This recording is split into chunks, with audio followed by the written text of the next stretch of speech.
BRS MLC కవితపై మంత్రి పొన్నం ప్రభాకర్ సంచలన వ్యాఖ్యలు. హైదరాబాద్లో కాదు కవిత, ఢిల్లీలో ధర్నా చేయి అంటూ సూచన.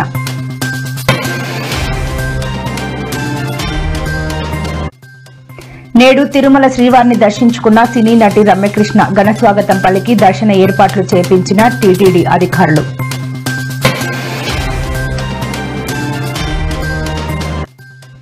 ఇటీవలే రేవంత్ రెడ్డితో భేటీ అయిన చిరంజీవి రాజకీయాలపై సంచలన వ్యాఖ్యలు. ఏపీ ప్రజలకు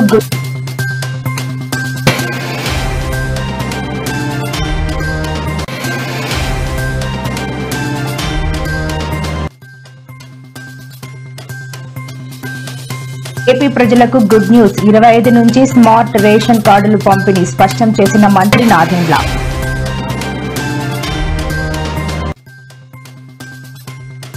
స్టేజీ మీద మాజీ హోంమంత్రికి అవమానం తీవ్రంగా ఖండించిన హరీష్ రావు.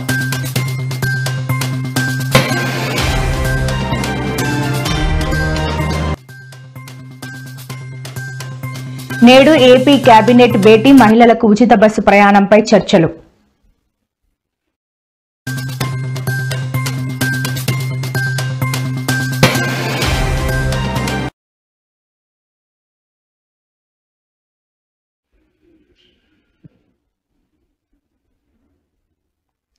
బీసీలకు 42% రిజర్వేషన్ల సాధనకై ఢిల్లీలోని జంతర్ మంతర్ వద్ద CM Revanth Reddy, TPCC chief Mahesh Kumar Goud ఆధ్వర్యంలో చేపట్టిన కాంగ్రెస్ మహాధర్నా కొనసాగుతోంది. ఈ క్రమంలోనే ధర్నాకు హాజరైన మంత్రి పొన్నం ప్రభాకర్ తెలంగాణ జాగృతి వ్యవస్థాపకురాలు ఎమ్మెల్సీ కవితపై సంచలన వ్యాఖ్యలు చేశారు. బీసీ రిజర్వేషన్ల పోరాటం మరో తెలంగాణ ఉద్యమంగా మారుతుందని అన్నారు. బీసీ రిజర్వేషన్ల అంశాన్ని కేంద్ర ప్రభుత్వం రాజకీయ కోణంలో చూడొద్దని కామెంట్ చేశారు. బీసీలకు 42% రిజర్వేషన్లతో ఉద్యోగులకు, విద్యార్థులకు లబ్ధి చేకూరుతోందని అన్నారు. ఎమ్మెల్సీ కవిత హైదరాబాద్లో కాదు ఢిల్లీలో కవిత ధర్నా చేయాలని హితవు పలికారు. బీజేపీని ఒప్పించేలా ఒత్తిడి తీసుకురావాలని మంత్రి పొన్నం ప్రభాకర్ ఆరోపించారు.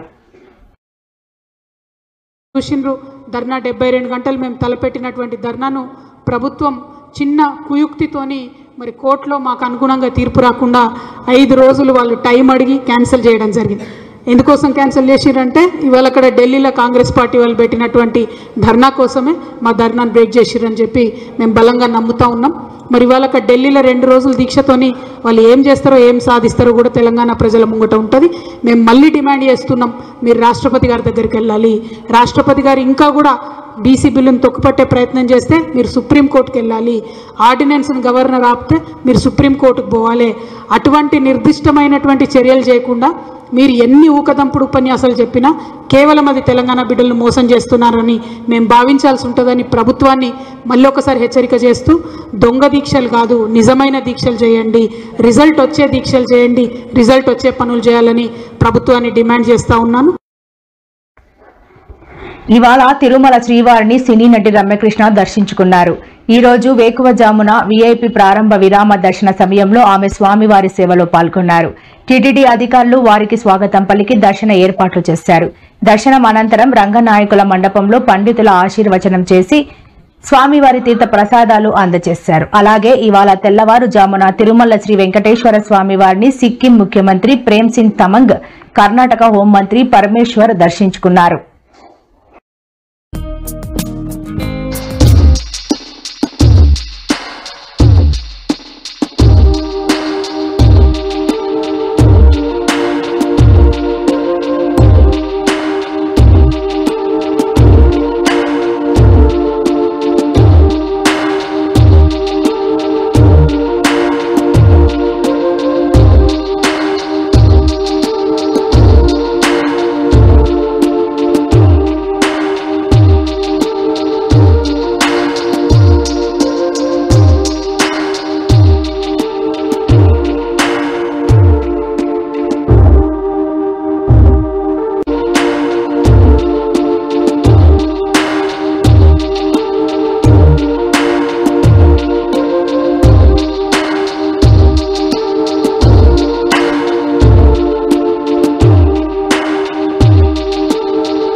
తాను రాజకీయాలకు పూర్తిగా దూరంగా ఉన్నానని చిరంజీవి స్పష్టం చేశారు. పాలిటిక్స్ కు తాను దూరంగా ఉన్నా కొంతమంది నేతలు నన్ను విమర్శిస్తూనే ఉంటారని, సోషల్ మీడియాలో నాపై అవాకులు చవాకులు పేలుస్తుంటారని అన్నారు.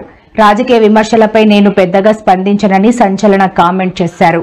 ఇవాళ హైదరాబాద్ లో ఫినిక్స్ ఫౌండేషన్ భాగస్వామ్యంతో ఏర్పాటు చేసిన బ్లడ్ డొనేషన్ డ్రైవ్ కు చిరంజీవి ముఖ్య అతిథిగా హాజరయ్యారు.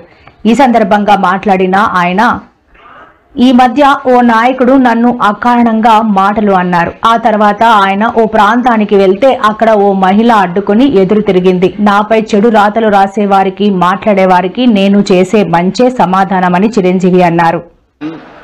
నన్ను అకారణంగా, నేను ఇప్పుడు పాలిటిక్స్ చాలా దూరంగా ఉన్నా సరే నా గురించి ఏదో అవాకులు చవాకులు ఆయన పేలినప్పుడు ఆయన మరొక చోటకి ఏదో ఒక ముంపు ప్రాంతానికి ఆయన వెళ్ళటం జరిగింది. అక్కడ ఒక స్త్రీ, ఒక ప్రౌఢ ఆవిడ అది మిడిల్ ఏజ్ ఉంటుందేమో, మిడిల్ ఏజ్ ఆవిడ తను పట్టుకుని నానా మాటలు తిడుతుంటే, నీకు ఎలా మనసు వచ్చింది చిరంజీవిని అనటానికి, అది అది అని తిడుతుంటే నాకు అనిపించింది, మామూలుగా మన మాస్ ఫ్యాన్ కదా ఆవిడ, చాలా గౌరవప్రదమైన కుటుంబంలో ఉన్నటువంటి మనిషిలాగా అనిపించింది గృహిణి.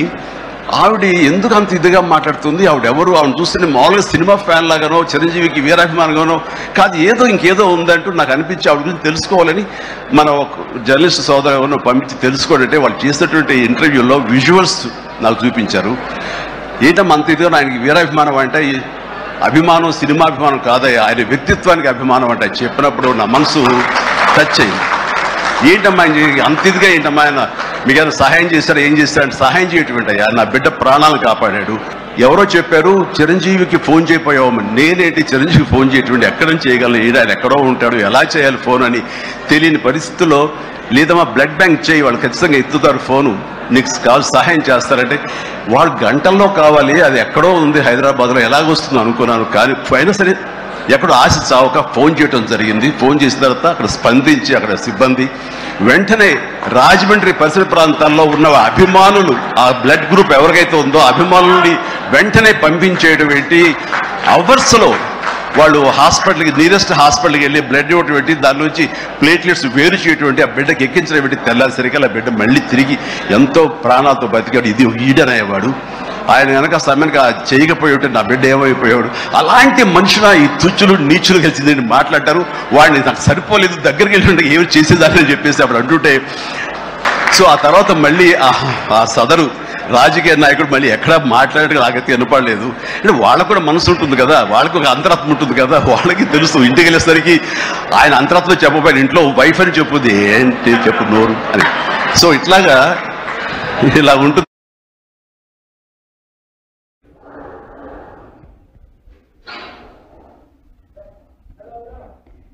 తెలంగాణ కాంగ్రెస్ పార్టీ రాష్ట్రంలో 42% బీసీ రిజర్వేషన్ల సాధనే లక్ష్యంగా ఢిల్లీలో ధర్నా చేస్తున్న విషయం తెలిసిందే. ఈ రోజు 11 గంటలకు జంతర్ మంతర్లో ఈ మహాధర్నా ప్రారంభమైంది. సాయంత్రం 5 గంటలకు రాహుల్, ప్రియాంక గాంధీ ఈ ధర్నాలో పాల్గొన్నారు. ధర్నా ప్రారంభమైన వెంటనే కాంగ్రెస్ ఎమ్మెల్సీ విజయశాంతి మీడియాతో మాట్లాడుతూ కేంద్రంలోని బీజేపీపై విమర్శలు చేసింది. బీసీ రిజర్వేషన్ల విషయంలో బీజేపీ డబుల్ గేమ్ ఆడుతోందని ఆరోపించారు. నాడు తెలంగాణ ఉద్యమంతో రాష్ట్రాన్ని సాధించామని, నేడు బీసీ రిజర్వేషన్ల కోసం పోరాడి సాధిస్తామని సందర్భంగా ఎమ్మెల్సీ విజయశాంతి మీడియాతో చెప్పుకొచ్చారు. బీజేపీకి సిగ్గుందా అని అడుగుతున్నాను నేను. బీసీ బిడ్డలంటే అడుక్కోవాలా? ఇవ్వరా? న్యాయం చేయరా? అంటే మా శ్రమని దోచుకుంటారు, మా ఓట్లు గుంజుకుంటారు. కానీ పార్లమెంట్ లో బీసీ బిల్లు పెట్టి పాస్ చేయమంటే వెనకడుగు వేస్తారు. అయినా మేం విడిచిపెట్టాం. కాంగ్రెస్ ముందడుగు వేసింది, సాధించే వరకు విడిచిపెట్టే ప్రసక్తి లేదు. బీసీ బిడ్డలారా, తెలంగాణ ఉద్యమం అనేక కష్టాలు, నష్టాలు, పోరాటాలు చేశాం. ఫైనల్ గా సోనియా మనకి తెలంగాణ ఇచ్చింది, సాధించుకున్నాం. అదే విధంగా బీసీకి కూడా 42% రిజర్వేషన్ కూడా డెఫినెట్ గా సాధిస్తాం. వదిలిపెట్టే ప్రసక్తి లేదు.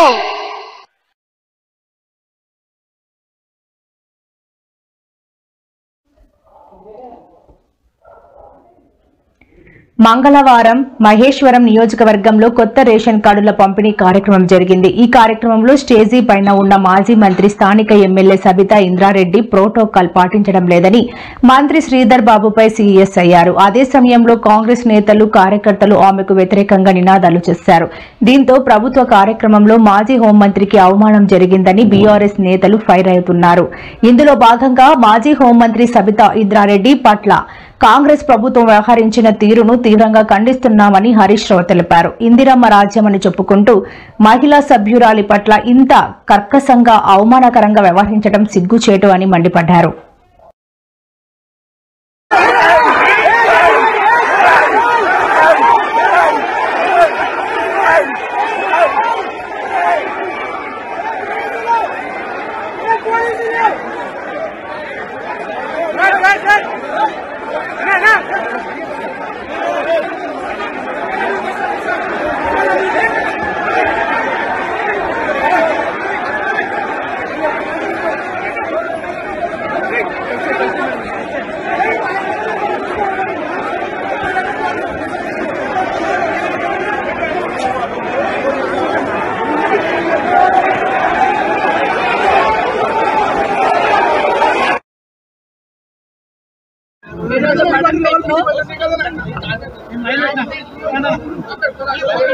ఈరోజు మహేశ్వరం నియోజకవర్గానికి సంబంధించిన రేషన్ కార్డు ఇవ్వడానికి గౌరవ మంత్రి గారు శ్రీధర్ బాబు గారు రావడం జరిగింది. సంతోషం. కానీ రేషన్ కార్డు ఇస్తున్నప్పుడు కూడా పార్టీ పరంగా ఇస్తున్నట్టు ప్రోటోకాల్స్ పక్కన పెట్టి పార్టీ పరంగా ఉన్న మాజీలను అందరిని కూడా తీసుకొచ్చి స్టేజ్ మీద కూర్చోబెడితే ప్రభుత్వ కార్యక్రమం అని చెప్తున్నారు మంత్రి గారు, ప్రోటోకాల్ పాటించాలని రిక్వెస్ట్ చేయడం జరిగింది. అయినా కూడా మంత్రి గారు ఇగ్నోర్ చేసి దాన్ని స్టేజ్ మీద వాళ్ళని అందరిని అట్లే కూర్చోబెట్టడంలో ప్రయత్నం చేయడంలో నేను బైకాట్ చేసి బయటికి రావడం జరిగింది. నాతో పాటు ఉన్న వాళ్ళందరినీ ఎన్ని రకాలుగా పోలీసు వాళ్ళు మా కార్యకర్తల మీద దాడి చేసే ప్రయత్నం చేశారంటే నిజంగా దాన్ని బాధాకరం. మా పోలీస్ సంబంధించిన మా సోదరులు కూడా విజ్ఞప్తి చేస్తున్నా, ఏదైనా కూడా సమస్య వచ్చినప్పుడు రెండు సైడ్లు ఉన్న వాళ్ళని కంట్రోల్ చేసే ప్రయత్నం చేయాలా, కానీ ప్రతిపక్షంలో ఉన్న వాళ్ళను దౌర్జన్యంతో గెంటేసే ప్రయత్నం చేయాలనడం మాత్రం చాలా తప్పు. నేను వెళ్తున్నానని చెప్పగానే ఏసీపీ గారే నన్ను బయటికి తీసుకొచ్చే ప్రయత్నం చేశారు. పోలీసు వాళ్ళని అడ్డం పెట్టుకొని ఎన్ని రోజులు పాలన చేస్తారనేది ఖచ్చితంగా ప్రభుత్వం ప్రశ్నించుకోవాలి. ప్రజాపాలన అంటే పోలీసు వాళ్ళని పెట్టుకొని కార్యక్రమాలు చేయడమే ప్రజాపాలన. మా జర్నలిస్ట్ సోదరులు నా కార్యక్రమం అంతా నాతో పాటు ముందుకు వస్తున్నారని జర్నలిస్టుల మీద కూడా దాడి చేసే ప్రయత్నం చేస్తున్నారు. జర్నలిస్టుల మీద జరిగిన దాడిని ఖండిస్తా ఉన్నాను. ఎందుకంటే ముఖ్యమంత్రి గారు మాట్లాడుతూ మొన్న చెప్పాడు కదా, జర్నలిస్టులను చూస్తే చెంపల మీద చెల్ల కొట్టాలనిపిస్తుందని. అది కాంగ్రెస్ పార్టీ సంస్కారం. ఎందుకంటే జర్నలిస్ట్ అనేవాడి విలువ ఏంటనేది, జర్నలిస్ట్ వాళ్ళకు ఎంత విలువ ఉంటుందనేది, సమాజంలో వాళ్ళ పాత్ర ఏంటనేది గౌరవ ముఖ్యమంత్రి గారు మర్చిపోయినట్టున్నారు. ముఖ్యమంత్రి గారు అన్నారు కదా, మేము దాడి చేస్తే తప్పేముందని. ఈరోజు పోలీసు వాళ్ళు కూడా మీడియా మిత్రుల మీద దాడి చేసే ప్రయత్నం చేశారు. దాన్ని ఖండిస్తూ ఉన్నాం. నిజంగానే మీరు రేషన్ కార్డ్స్ ఇస్తే అందరికి ఇస్తున్నప్పుడు గాంధీ భవన్కి వెళ్ళి ఇచ్చినట్టు మీ పార్టీ పరంగా ఇస్తున్నట్టు అందరినీ తీసుకొచ్చి స్టేజ్ మీద కూర్చోబెడుతున్నారు. ఇందిరమ్మ ఇల్లు ఇచ్చారు, కాంగ్రెస్ పార్టీ వాళ్ళు పోయి ముగ్గు పోస్తేనే ఇందిరమ్మ ఇల్లు శాంక్షన్ అవుతుంది. రేషన్ కార్డు కూడా కాంగ్రెస్ పార్టీ వాళ్ళే ఇస్తున్న ఫీలింగ్ తీసుకొచ్చి ప్రభుత్వ పరంగా ఇస్తున్నారా, కాంగ్రెస్ పార్టీ నుండి ఇస్తున్నారా అనేది సమాధానం చెప్పాలి ఈ ప్రభుత్వం. ఎందుకంటే ఈరోజు కాంగ్రెస్ పార్టీ నుండి ఇచ్చినట్టుంటే మీరు గాంధీ భవన్లో పెట్టుకోండి, మీ కార్యకర్తలు కండువాలు వేసుకొని ఆడ పంచుకొని తప్పిస్తే ఇది ప్రభుత్వ కార్యక్రమం ప్రోటోకాల్ పాటించాలి. కాంగ్రెస్ పార్టీ వాళ్ళు తెలియజేస్తా ఉన్నారు. ప్లాన్లు ఉన్నారు కాబట్టి బెటాలియన్ పోలీసు వాళ్ళని దించారు.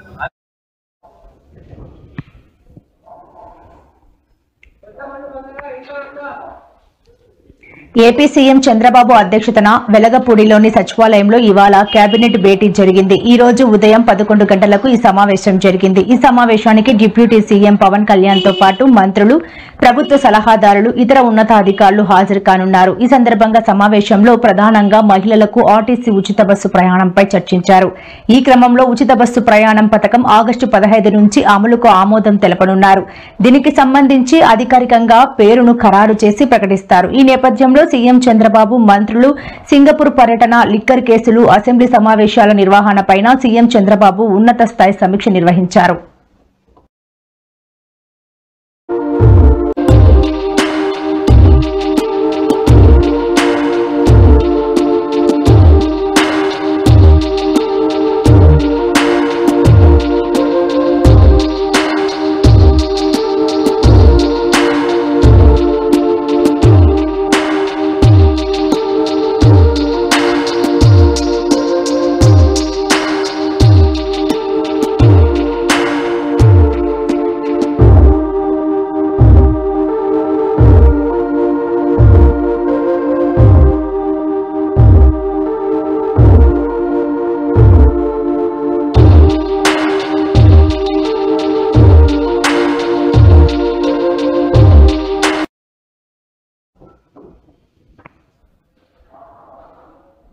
నెలలో 15 రోజుల పాటు రేషన్ సరుకులు అందజేస్తామని మంత్రి నాదెండ్ల మనోహర్ తెలిపారు. 65 సంవత్సరాలు దాటిన వృద్ధులు, వికలాంగులకు ప్రతి నెల 26, 30 వరకు ఇంటి వద్దకే అందిస్తున్నట్లు చెప్పారు.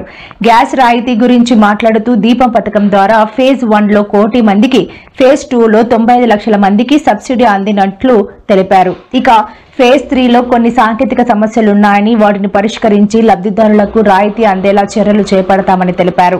లబ్ధిదారులకు గ్యాస్ రాయితీ జమ కాకపోతే అధికారులు వెంటనే చర్యలు తీసుకోవాలని ఆదేశించారు. ఇక ఆగస్టు 25వ తేదీ నుంచి రాష్ట్రంలో స్మార్ట్ రేషన్ కార్డుల్ని అందజేస్తామని తెలిపారు.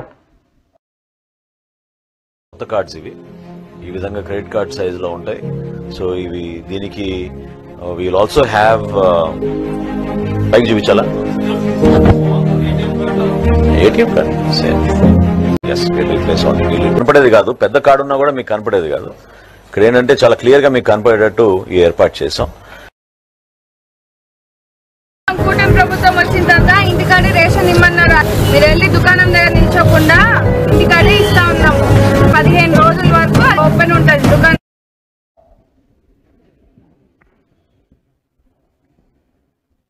ఇటీవల సభలు, సమావేశాలు, సోషల్ మీడియాలో సీఎం రేవంత్ రెడ్డిని టార్గెట్ చేస్తూ మునుగోడు ఎమ్మెల్యే రాజగోపాల్ రెడ్డి సంచలన వ్యాఖ్యలు చేస్తున్న విషయం తెలిసిందే. ఈ నేపథ్యంలోనే ఇవాళ హైదరాబాద్ లో మీడియాతో చిట్ చాట్ లో ఆయన మాట్లాడుతూ ముఖ్యమంత్రిపై కీలక వ్యాఖ్యలు చేశారు. సీఎంగా ఉన్న రేవంత్ రెడ్డి ఇప్పటికైనా తన భాషను మార్చుకోవాలని సూచించారు. ప్రతిపక్షాలను తిట్టడం మానేసి ప్రభుత్వం ప్రజలకు ఏం చేస్తున్నామో చెప్పాలని పేర్కొన్నారు. బీజేపీ నుంచి కాంగ్రెస్ పార్టీలో చేరితే తనకు మంత్రి పదవి ఇస్తానని హైకమాండ్ ప్రామిస్ చేసిందని గుర్తు చేశారు. ఇంకా 3.5 ఏళ్లే రేవంత్ రెడ్డి ముఖ్యమంత్రి అని, ఆ తర్వాత ఎవరనేది అప్పుడు చూద్దామని అన్నారు.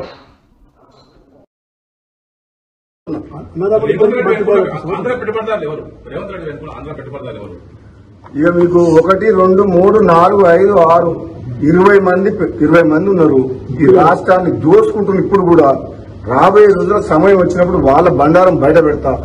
ఏది ఏమైనా తెలంగాణ రాష్ట్ర సంపద లూటీ విషయంలో గాని, కాంట్రాక్టుల విషయంలో గాని, భూముల విషయంలో గాని, ఇసుక మాఫియా విషయంలో గాని, ఏ విషయమైనా సరే తెలంగాణ ప్రాంతానికి ప్రజలకు అన్యాయం చేసే పని ఎవరు చేసినా బహిరంగంగా మాట్లాడతా. Thank you. ఇక మీకు 1, 2, 3, 4, 5, 6, 20 మంది ఉన్నారు. ఈ రాష్ట్రాన్ని దోసుకుంటున్న రాబోయే రోజుల్లో సమయం వచ్చినప్పుడు వాళ్ళ బండారం బయట పెడతా. చంద్రబాబు నాయుడు కోవట్లు ఈ రోజు మన తెలంగాణలో ఉన్నారు. ఇరిగేషన్ ప్రాజెక్టులు వాళ్ళే, రోడ్లు కాంట్రాక్టులు వాళ్ళే, దందాలు హైదరాబాద్ లో వాళ్ళే. మీరు ఇస్తానని హామీ ఇచ్చిండ్రు, ఇస్తారా ఇవ్వరా అది మీ ఇష్టం. అవకాశం వస్తే ఎప్పుడన్నా నేను కూడా సీనియర్ కాబట్టి తెలంగాణ ఉద్యమంలో ఉన్నా కాబట్టి నాకంటే జూనియర్లకు నిన్న మంది వచ్చిన ఇతర పార్టీ వాళ్ళందరికి ఇచ్చారు కాబట్టి మీరు ఇచ్చిన మాట నిలబెట్టుకుంటే, మీరు ఎంపీ గెలిపించమంటే గెలిపించినాం, పార్టీలకు రమ్మంటే మేము నమ్ముకొని వచ్చినాం. ఇస్తారా ఇయ్యరా అది మీ ఇష్టం. కానీ నేను మాత్రం పదవుల కోసం ఎవరింటికి పోయి కాళ్ళు మొక్కి మనసు చంపుకొని దిగజారడం మాత్రం జరగదు. పని బతుకున్నాం.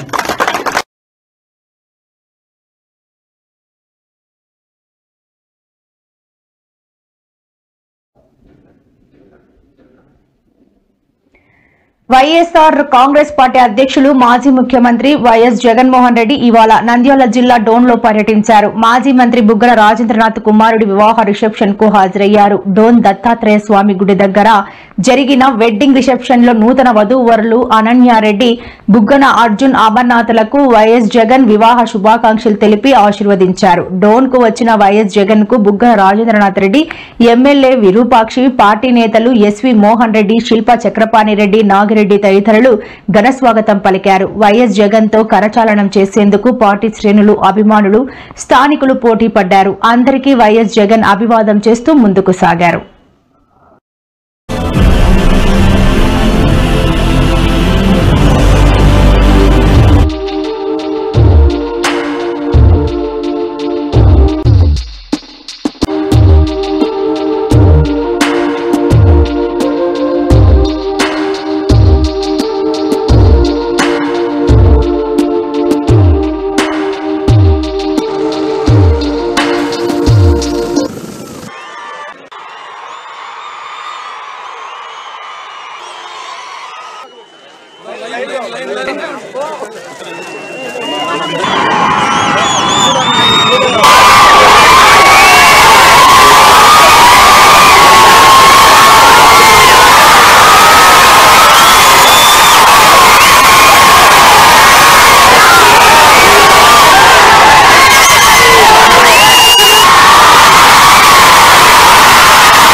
పులివెందుల జెడ్పీటీసీ ఉప ఎన్నికల్లో తాము ఓడిపోతామనే టీడీపీ అసహనానికి గురైందని, అందుకే జిల్లాలోని ఆ పార్టీకి చెందిన మొత్తం నేతలు పులివెందులలో దిగారని ఎంపీ వైఎస్ అవినాష్ రెడ్డి మండిపడ్డారు. కూటమి నేతలు కుట్రలు చేస్తున్నారు. ఇండిపెండెంట్లు వైఎస్ఆర్సీపీ కార్యకర్త పెళ్లికి వెళ్తే దాడి చేశారు. వాళ్లపై కేసులు నమోదైనా మరోసారి దాడికి యత్నించారు. ఉప ఎన్నిక సజావుగా జరగకుండా చూడాలని కూటమి కుట్ర చేస్తోంది. జిల్లా మొత్తం నుంచి టీడీపీ కార్యకర్తలు పులివెందులలో దిగారు. వైఎస్ఆర్సీపీ నాయకులను కావాలనే బైండ్ ఓవర్ చేస్తున్నారు. పులివెందులలో ఎన్నిక నిర్వహిస్తున్నది ఎన్నికల సంఘమా లేక ప్రభుత్వమా అని ఆగ్రహం వ్యక్తం చేశారు.